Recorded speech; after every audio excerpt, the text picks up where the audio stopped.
Assalamualaikum warahmatullahi wabarakatuh. Alhamdulillah wassalatu wassalamu ala rasulillah Sayyiduna Muhammad ibni Abdillah wa ala alihi wa sahbihi wa mawalah amma ba'd.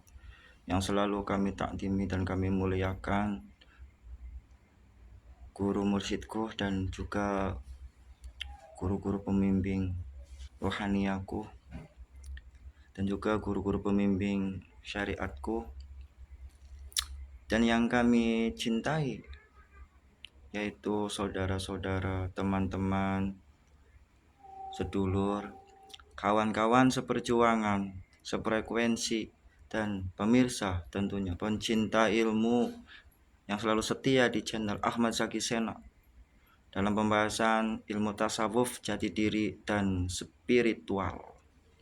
Oke, kita akan membahas pada malam hari ini yaitu tentang menguak rahasia Bismillahirrohmanirrohim, tapi dengan kedermawanannya dari pecinta ilmu untuk like dan subscribe agar kita selalu terhubung dalam channel ini. Semoga keberhubungan ini memperoleh keberkahan dari Allah Subhanahu wa Ta'ala. Amin.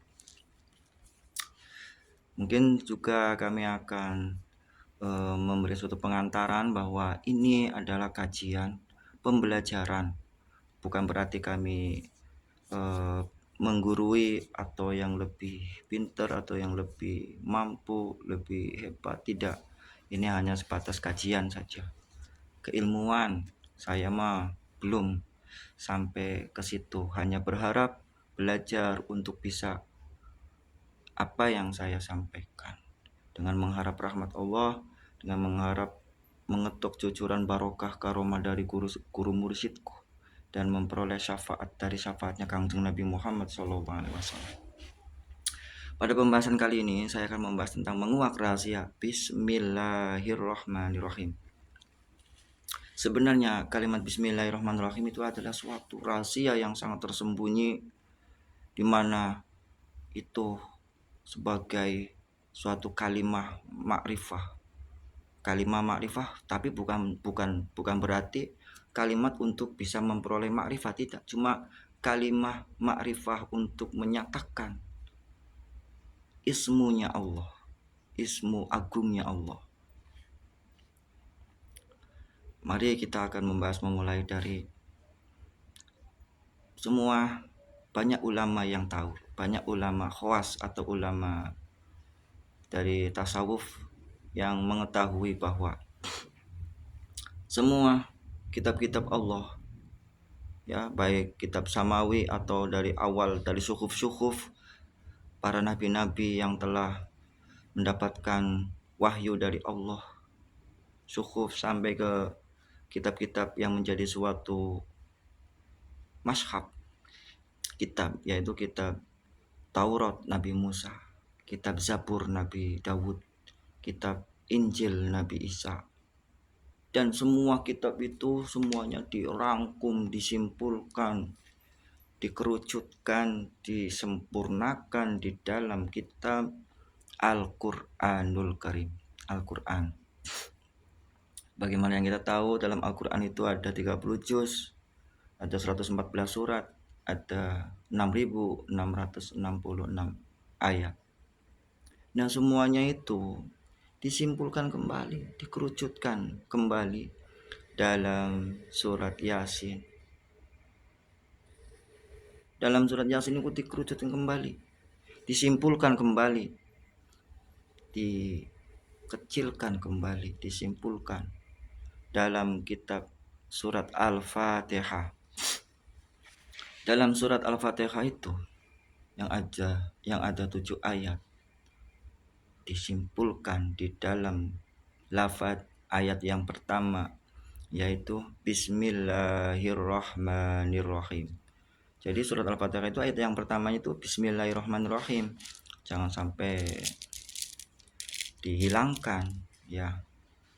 Nah, dalam Bismillahirrohmanirrohim, kenapa Allah itu menggunakan asmanya itu menggandengkan asmanya itu Ar-Rahman dan Ar-Rahim. Karena Ar-Rahman Ar-Rahim itu adalah sifat kasih sayang Allah, sifat rahmatnya Allah yang begitu sangat luas kasih sayangnya, karena alam semesta ini pun dijadikan oleh Allah berdasarkan Nur Muhammad yang maha indah. Maha indah itu dalam arti maha pengasih dan penyayang. Ampunan Allah itu luas, kasih sayang Allah itu luas. Manusia seberapa dosanya, seberat apapun, seluas apapun, kalau dia balik lagi ke jalan Allah, taubat, mengharap ampunan Allah, diampuni semuanya. Karena Allah maha pengampun dan maha pengasih dan penyayang. Allah selalu mengharapkan kembalinya hamba-hambanya yang kotor-kotor seperti kita ini, saya ini, kembali lagi kepada lafaz Bismillahirrahmanirrahim. Nah, jadi Allah itu mengambil asmanya Ar-Rahman Ar-Rahim itu sebagai perwujudan kasih sayang Allah yang sangat luas itu. Jadi jangan putus asa mengharap rahmat Allah. Jangan putus asa untuk meraih ampunan Allah. Nah, dari Ar-Rahman Ar-Rahim itu disimpulkan lagi menjadi huruf ba. Menjadi huruf ba. Huruf ba itu kenapa titiknya di bawah? Kenapa titiknya di bawah? Karena suatu perbendaharaan yang tersembunyi. Suatu perbendaharaan yang tersembunyi sebagaimana Allah di dalam hadis qudsinya, kuntu kangsan mahfian fa ahbabtu li ay u'rifa fa khalaqtu khalqan li ay u'rifa falihada tabayyana khalaqul insana li ma'rifati. Saya itu adalah perbendaharaan yang tersembunyi, maka saya ingin dikenal. Karena itu saya menciptakan makhluk untuk dikenal. Inilah keterangan bahwa walihada khalaqul insana li ma'rifati, Allah menciptakan manusia untuk dikenal, Allah agar dikenal. Makanya perbendaharaan itu sembunyi taruh di bawah. Taruh di bawah agar kita itu untuk menyelaminya, untuk memahaminya, untuk mengetahuinya atau mengenalnya. Ma'rifatullah. Awaluddin ma'rifatullah bil istiqon. Awal-awalnya agama adalah makrifat pada Allah dengan sebenar-benarnya. Makanya Nabi Muhammad dalam berdakwah di Mekah dan di Madinah, banyak yang di Mekah, tapi sedikit dapatnya pengikutnya. Di Mekah itu untuk mengukuhkan, untuk mengajarkan ketauhidan. Nah, tidak akan memperoleh ilmu ba, ya. Kenapa hurufnya itu ba? Karena ba itu adalah awal pembukaan. Bayi itu kalau mau ngomong itu pasti ngomongnya itu ba, mama kan, mama juga itu nggak bisa ngomongnya mama, baba. Jadi antara mengucapkan bibir dengan bibir yang atas dengan bibir bawah, buka ba, awal suara. Tidak akan mengenal huruf ba. Ba itu sebagai penghormatan, ya, pengagungan, untuk menyimpan titik, Nah, tidak akan memperoleh ilmu ba, ilmu titik, tanpa huruf sin. Di sini ada bismi, huruf sin. Sin itu apa maksudnya? Sin itu adalah Kangjeng Nabi Muhammad Sallallahu Alaihi Wasallam. Ya, Kangjeng Nabi Muhammad Sallallahu Alaihi Wasallam. Kenapa giginya itu 3? Kangjeng Nabi Muhammad itu mengajarkan Arkanuddin itu membawa 3 unsur dalam agama Islam. Apa saja itu? Yaitu iman tentang ketauhidan, ilmu hakikat, syariat.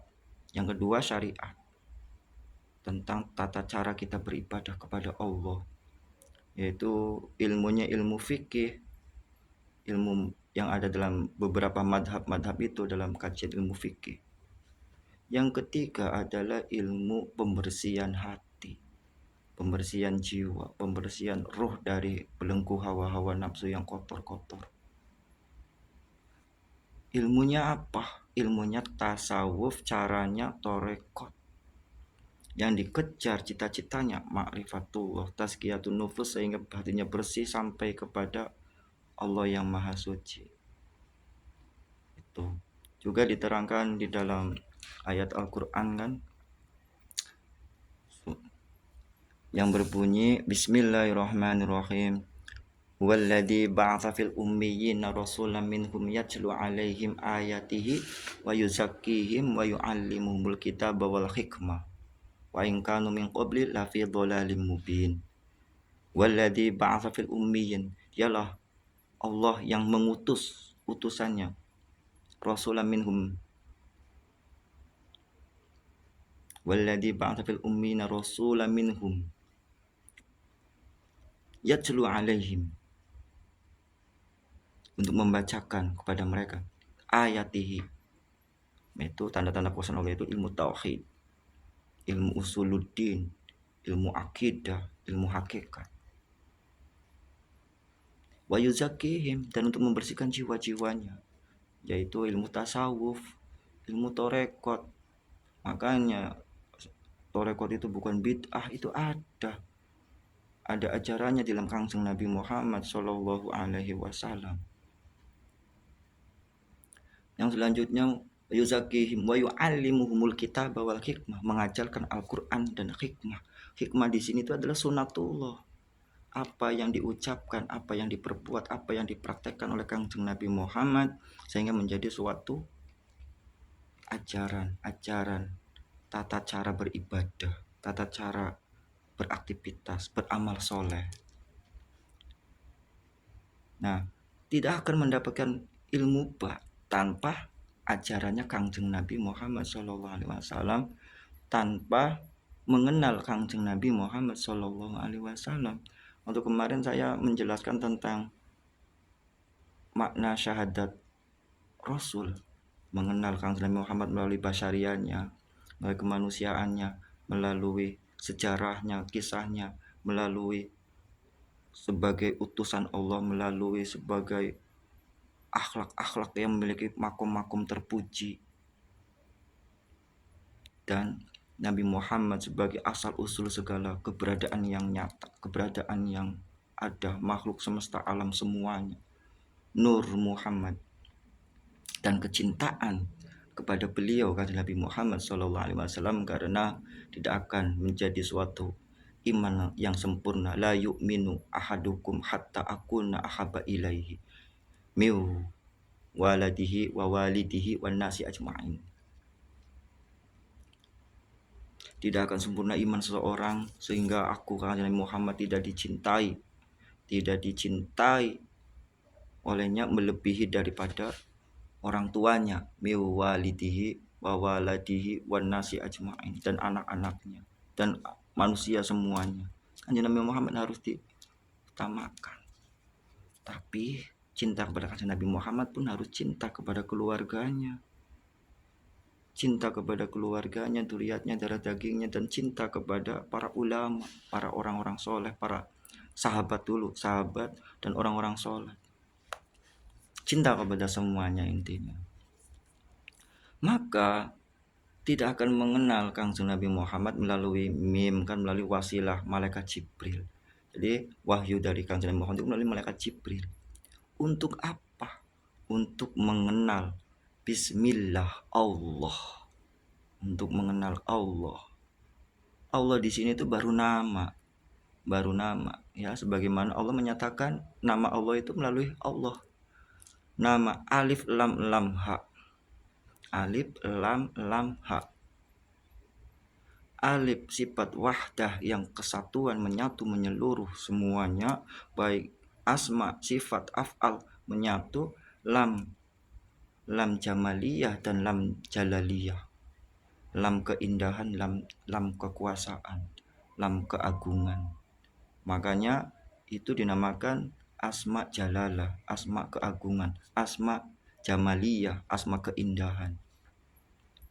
Untuk mengenalnya itu dibalik lagi kepada hu, Allahu.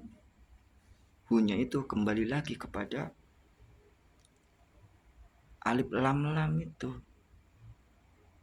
Yang memiliki alif lam lam adalah hu. Hu itu balik lagi dikembalikan kepada ba. Ba itu titiknya di bawah. Makanya awal segala sesuatu, awal kejadian, awal segala-galanya itu akan terbentuk dari titik. Huruf dari titik, suara dari titik. Makanya akan terbunyi seperti ini.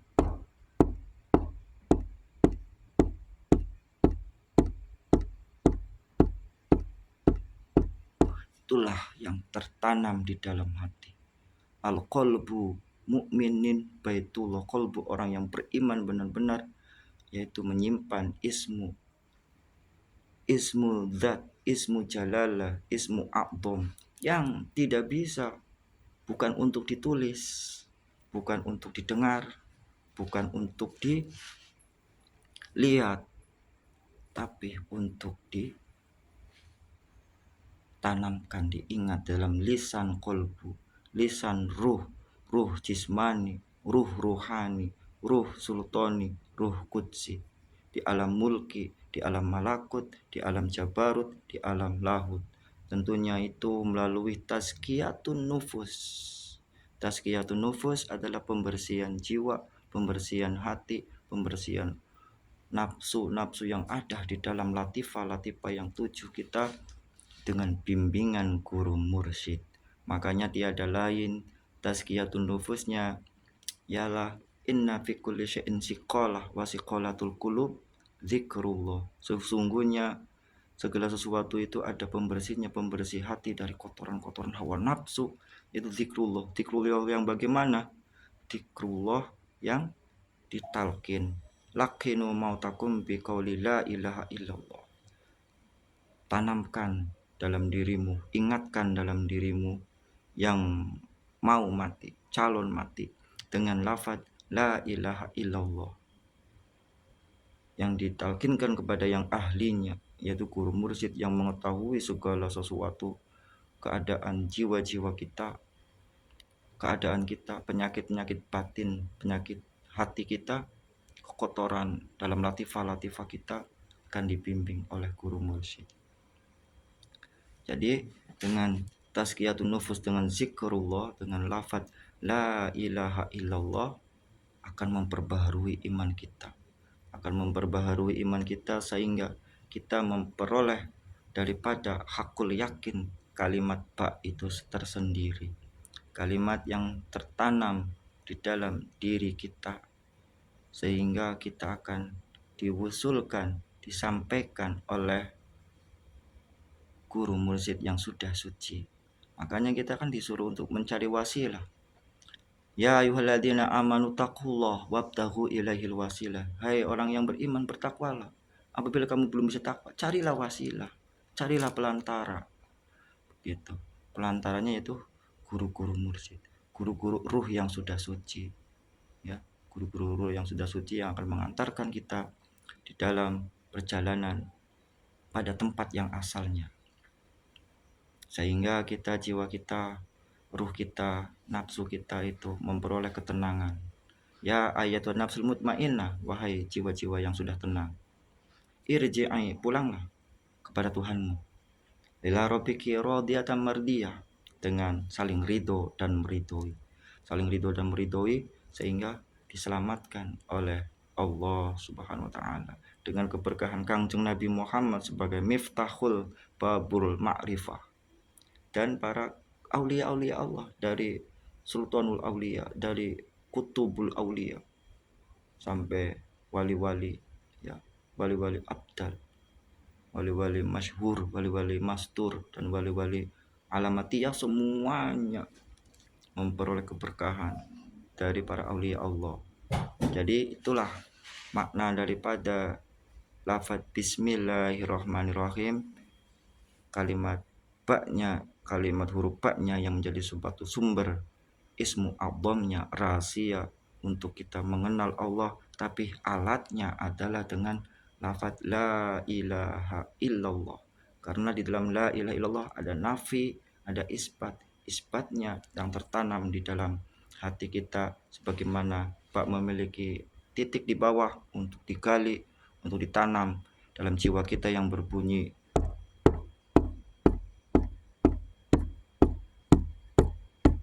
Itulah makna ba. Mudah-mudahan bermanfaat untuk saya pribadi dan juga rekan-rekan yang lainnya. Atas segala kekurangannya, kami di sini masih dalam belajar ya. Belajar, kita kajian, mengaji diri kita, namanya juga mengkaji tasawuf dan jati diri. Semoga kita memperoleh keberkahan dan dirahmati oleh Allah, memperoleh ampunannya atas segala kesalahannya, memperoleh berkah karomah dari para aulia Allah dan syafaat Kangjeng Nabi Muhammad SAW. Wassalamualaikum warahmatullahi taala wabarakatuh.